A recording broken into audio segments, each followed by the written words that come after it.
नमस्कार, मैं रीना, आप देख रहे हैं विंध्य भारत। इंदौर के प्रॉपर्टी ब्रोकर परमानंद तोलानी 62 को चुनाव लड़ने का जुनून है। 1989 में पहली बार चुनावी मैदान में उतरने के बाद से वे अब तक 17 बार निर्दलीय के रूप में चुनाव लड़ चुके हैं।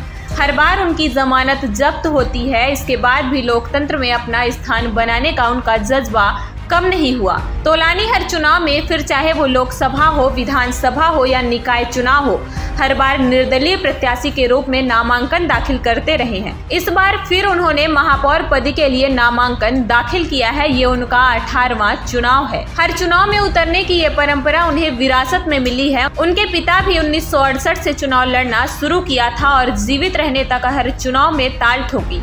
हालांकि उन्हें भी कभी जीत नहीं मिली। पिता की मौत के बाद बेटा उनकी परंपरा को आगे बढ़ा रहा है। प्रदेश में होने वाले नगरीय निकाय चुनाव के लिए शनिवार से महापौर और पार्षद पद के लिए नामांकन भरने की प्रक्रिया शुरू हुई। कांग्रेस ने इंदौर से संजय शुक्ला को प्रत्याशी बनाया है। वहीं भाजपा से अभी महापौर पद के लिए प्रत्याशी घोषित नहीं किया है। प्रॉपर्टी ब्रोकर परमानंद तोलानी इस बार फिर महापौर पद के लिए निर्दलीय के रूप में अपनी किस्मत आजमा रहे हैं।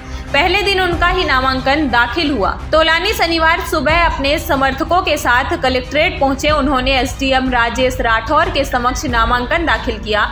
तोलानी ने बताया कि उत्तराखंड के प्रसिद्ध ज्योतिषी परखराम ने उन्हें बताया है कि 11 जून को 11 बजे के पहले नामांकन भरेंगे तो जीत अवश्य होगी, इसलिए उन्होंने समय पर फॉर्म भरा। उन्होंने कहा कि चुनाव जीतने के बाद मेरी प्राथमिकता कचरा टैक्स, संपत्ति टैक्स सहित सभी प्रकार के टैक्स से लोगों को राहत दिलाना होगी।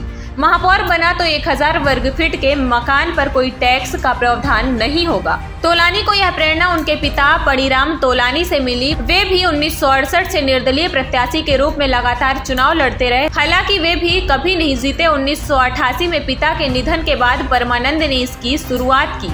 उन्होंने बताया कि सबसे पहला चुनाव उन्होंने 1989 में लड़ा था। तब भाजपा की ओर से सुमित्रा महाजन और कांग्रेस की ओर से प्रकाश चंद्र सेठी से चुनाव लड़ा था। इस दौरान तोलानी भी निर्दलीय प्रत्याशी के रूप में लड़े। तब से उन्होंने हर बार विधानसभा और सांसद का चुनाव भी लड़ा। एक बार महापौर पद सामान्य महिला के लिए आरक्षित हुआ तो उन्होंने पत्नी लक्ष्मी को चुनाव लड़ाया। इस दौरान भाजपा की डॉक्टर उमा शशि शर्मा चुनाव जीती थी। तोलानी को लोकसभा चुनाव में सबसे कम पहली बार 1989 में सुमित्रा महाजन, प्रकाश चंद्र सेठी के दौरान 230 वोट मिले थे। लोकसभा चुनाव में सबसे ज्यादा वोट 1991 में राजगढ़ में उपचुनाव में 4500 वोट मिले थे। महापौर के चुनाव में सबसे कम करीब 1000 वोट तथा सबसे ज्यादा 2372 वोट मिले थे। विधानसभा 4 के चुनाव में उन्हें सबसे कम 108 व सबसे ज्यादा करीब 200 वोट मिले थे। तोलानी ने इस बार नामांकन पत्र भरने के दौरान शपथ पत्र नहीं दिया है। अभी कुछ और जानकारी भी दी जानी है। संभव है कि अगर यह उपलब्ध नहीं हुई तो स्क्रूटनी के दौरान उनका नामांकन खारिज हो सकता है। हालांकि उनका कहना है कि वे जल्द उपलब्ध करा देंगे।